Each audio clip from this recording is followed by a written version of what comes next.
चलिए सोमवार की सुबह एक और इंटरेस्टिंग हफ्ते की शुरुआत, बट टफ टाइम्स। उम्मीद करता हूं आपके अपने सब सेफ हैं, ठीक ठाक हैं, सब ध्यान रखिएगा।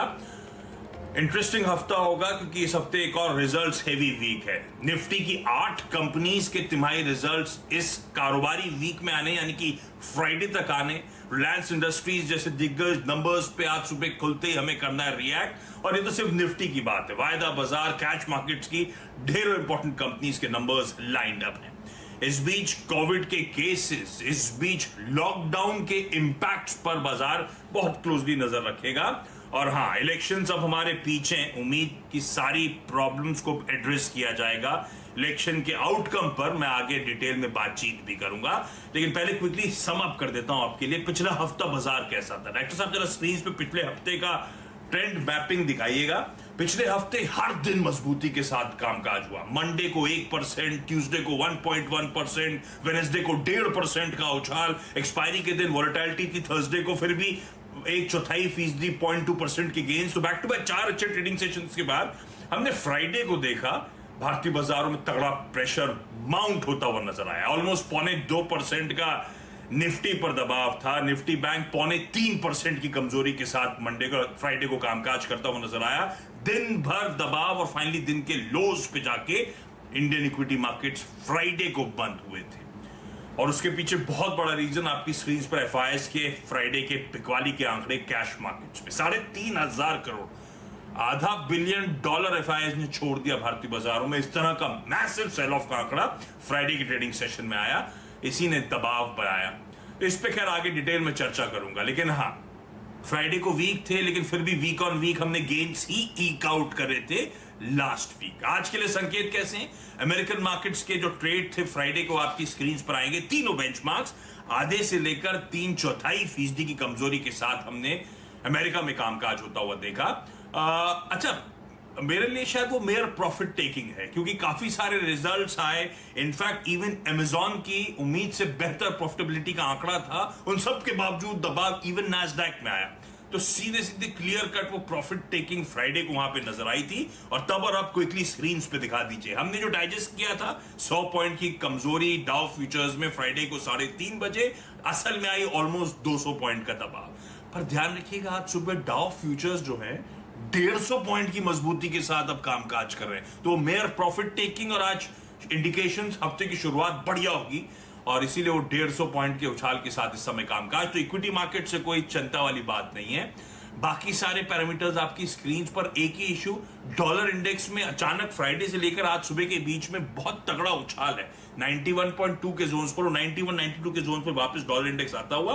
लेकिन हाँ, इक्विटी मार्केट से कोई कंसर्न्स नहीं। कंसर्न्स हमें कुछ और चीजों पे भी रिएक्ट करना है। वो लॉकडाउन्स इस वीकेंड पे भी बाकी राज्यों ने भी, मैं डिटेल में आऊंगा सब पे, बाकी राज्यों ने भी लॉकडाउन के अनाउंसमेंट्स कर दिए। शायद उसका इंपैक्ट एसजीएक्स निफ्टी दिखा रहा है। दूसरा जो इलेक्शन पॉलिटिकल आउटकम आया कल, वो 4 राज्य और 1 यूनियन टेरिटरीज के इलेक्शन के आउटकम जो आए, उस पर भी शायद इक्विटी मार्केट्स रिएक्ट करते हुए आपको नजर आ रहे हैं। इन सब पर बातचीत आगे, लेकिन पहले ग्लोबल क्यूज के लिए नीरज वाजपेयी को स्क्रीन पर दिखाइए, वीरू को दिखाइए, जो बताएंगे कैसे स्ट्रेटेजाइज करना है इस हफ्ते की शुरुआत में हमको।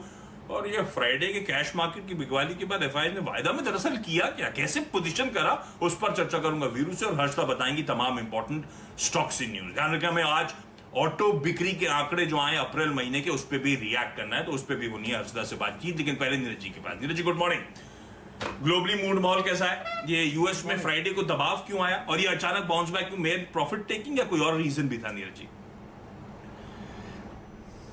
नहीं, प्रॉफिट टेकिंग है मेजरली, लेकिन उसके पीछे रीजंस ये है कि फ्राइडे को profit booking across the board हुई वहाँ पे, क्योंकि इन्फ्लेशन का कंसर्न तो वहाँ पे एक सीरियस कंसर्न है, इसको इनकार नहीं कर सकते कोई भी। क्योंकि वहाँ पे जो आंकड़ा आया Q1 जीडीपी का, वो 6.5% आया, 4.5% की उम्मीद थी, 2% उससे भी हायर आया है।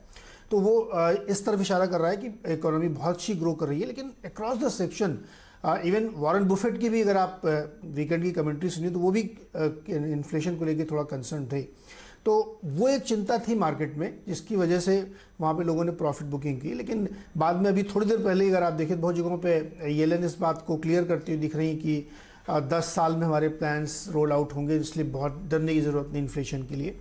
तो उस समय की ये कंसर्न है और उसकी वजह से प्रॉफिट बुकिंग हुई। इसलिए आप देखिए इस तरह के बयान आए तो फिर से मार्केट ऊपर की तरफ जाने लगा, लेकिन अंडरलाइन में कोई दिक्कत नहीं है, वो भी बुलिश है। लेकिन डेफिनेटली एक इन्फ्लेशन का कंसर्न है, इसीलिए रह रहे कि आपको उसमें प्रॉफिट बुकिंग दिखती है। ट्रेडर्स को ये लगता है कि शायद बॉन्ड यील्ड एक बार फिर से पलटती हुई दिखेगी, 1.62 हो गई है।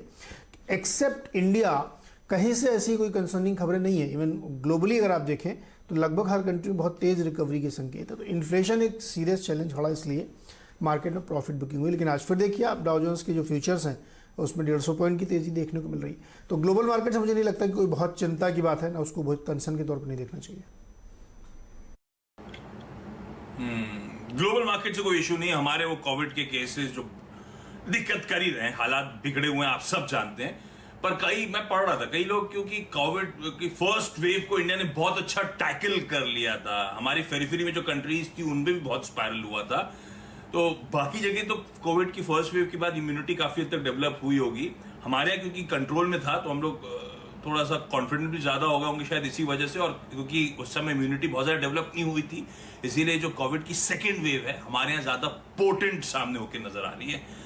तो थोड़ी सी दिक्कतें हैं। अच्छा, जहां तक नीरज जी ने वॉरेन बफेट साहब की बात करी तो ध्यान रखें सैटरडे को ना ये बर्कशायर हैथवे की एजीएम शेड्यूल थी, तो एजीएम हुई जिसमें अच्छा चार्ली मंगर साहब ने बिटकॉइन के लिए कहा है, कोसा उसको कि डिस्गस्टिंग है ये बिटकॉइन और ह्यूमन सिविलाइजेशन के अगेंस्ट में है, उस तरह के स्टेटमेंट्स आए थे उनकी तरफ से।